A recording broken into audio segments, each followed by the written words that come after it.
Hey, what's going on everyone? My name's Aiden, aka Roland WWFC. That's my Xbox Live gamer tag. This here is my Game Week 15 review, how I've done this week. And I got 79 points in total. Not a bad haul if I don't say so myself. The average was 50, so I'm a fair way above average for this game week. Just got to...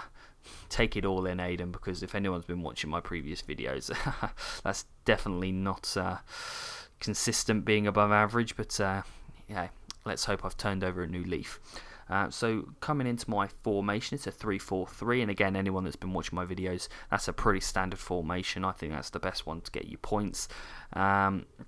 So jumping in, Friedel got me 1 point. He lost 2-1 to Stoke.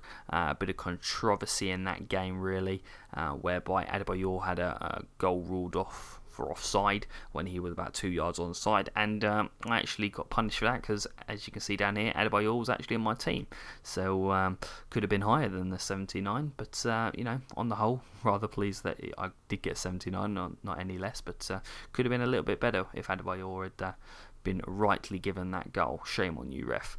My defence here consists of Vermaelen, Ryan Taylor and Jose Enrique.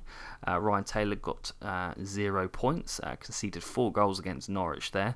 That's rather scary for myself, although Ryan Taylor's a goal scoring defender, with injuries to that Newcastle centre-back pairing of Stuart Taylor, Ryan Taylor's namesake, and Fabrizio Colocini.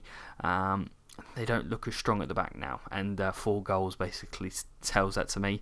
But it's a difficult decision to sub out a defender, really, when I've got more or bigger priorities in my squad. Ryan Taylor was sandwiched by Vermaelen and Jose Enrique, who both got me 6 points. Let's see how. Vermaelen got 4 points for a clean sheet and 2 points for the amount of minutes he played, and I believe Enrique got the exact same thing. He did, yes. But I want to focus really on Arsenal and really their defence. Their defence has been decimated by injuries, particularly their fullbacks. The Brazilian left back, can't remember his name, is it Santos? Gibbs, who I also have in my squad, Bakary Sagna, and any other fullback is injured for Arsenal at the moment, to the point where they had to play 4 centre backs in the game against Everton. Vermaelen actually playing left back, and the only reason I really think that they got a clean sheet was really a representation of how poor Everton are at scoring goals. They really don't have that front man. It's really down to Cahill, etc., to really get them the goals, and Leighton Baines and people like that. So that's really why I brought in Vermaelen and had him in my squad, and they paid me back with the 6 points. Moving into my midfield, which is my big success for this game week. Moses here on the right wing, 13 points. The man that I said could explode at any moment with a goal or an assist. The last 2 game weeks, this one included, has just been getting the points. I mean, every other game week before that, he was getting 2 points, 2 points, 2 points, pretty predictable. Last game week, he increased that ever so slightly with an assist, I believe, and this game week, he's just gone point crazy and got me 13 points. Really, he was the it player at the beginning of the season. People saying, oh, he's got a lot of goals in pre-season, he's really cheap, you need to have him in his squad. Didn't do anything for a very long time. Only game week 14 did he start to really get any sort of points. And last 2 game weeks, he's started raking in the points, and I wouldn't be surprised if a lot of people started transferring him in purely because of the amount of money he costs.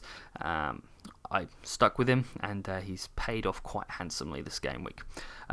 Moving on to Mr. Walcott here.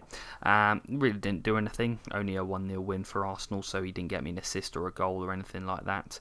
Got me 1 point for a clean sheet, as Arsenal didn't score, or didn't concede rather. And but yeah, other than that, didn't do a lot. Moving into my other midfield position, Nani. I finished off last game week really saying how I need to improve my captain choices. This game week, I couldn't have picked a better one. I think I picked the best player for the whole entire game week, Nani. He got me, I think it was, 36 or something? Yeah, 36 points there. I'm not going to go through all the points that he got, but he got 3 points for a bonus, assists, goals, the whole 9 yards, and scored massively for this game week, and that's really pays off in my overall points there. And I really just want to touch on why I picked Nani as my captain. It was basically I actually go on a website called Fantasy Football Scout, and it's an amazing website. Part of it's free, part of it's a membership, but the amount of information and for any fantasy football player, they really need to look at that website, because it's absolutely amazing the amount of free information you have on there, and it guides you to who you need to be looking to captain, who you need to put that armband on, and who to avoid, and who to transfer in. So it's a really, really great resource. The link is in the description below. Please give it a click and have a read through of their website. It's pretty amazing, really, and I hope you learn a few things, because I certainly have, and it's paid off for me for this game week. Nani, 36 points. Can't go wrong there. Silva, Mr. Consistent, kind of came up against a brick wall in the form of Chelsea. Really didn't look threatening whatsoever. Yes, he has that, moment of magic that anything can happen. But I'll be honest, watching the game, I didn't think anything was going to happen, and I didn't think I was going to get much more than 2 points, if I'm honest. If anything, I was happy with 2 points, because I thought he may have got subbed off a little bit earlier than he did. But regardless, 2 points. Considering what he's done in previous weeks, I can't be too harsh on him. Moving into my forward three, let's start with Adebayor. As I mentioned previously at the very beginning of the video, he got a goal ruled offside, harshly. Well, not even harshly, it was the wrong decision, and suffered with a few points, as did Tottenham. Dropped 3 points there.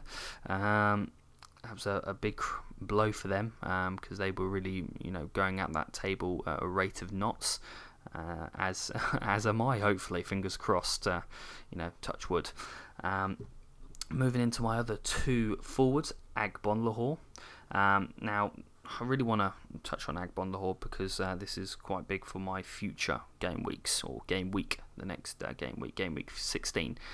He's picked up a yellow card. Now, ordinarily, that really wouldn't make much of a difference. He loses a point, yes, and it's not great, but in the grand scheme of things, it's not a big thing. But if you collect up to, I believe it's 5, don't quote me on that, but I believe it's 5. It's not gospel, but I think it is 5. You miss a game, and Agbonlahor has reached that number. And so for next game week, I will not have Agbonlahor in my squad, which I think it will definitely hinder me. I mean, he's been pretty consistent in getting those assists, as he did this game week and previous game weeks, as well as getting the goals. So could miss out. Well, I think I will miss out for the next game week, but we'll have to wait and see. Moving into my last forward position, Shane Long.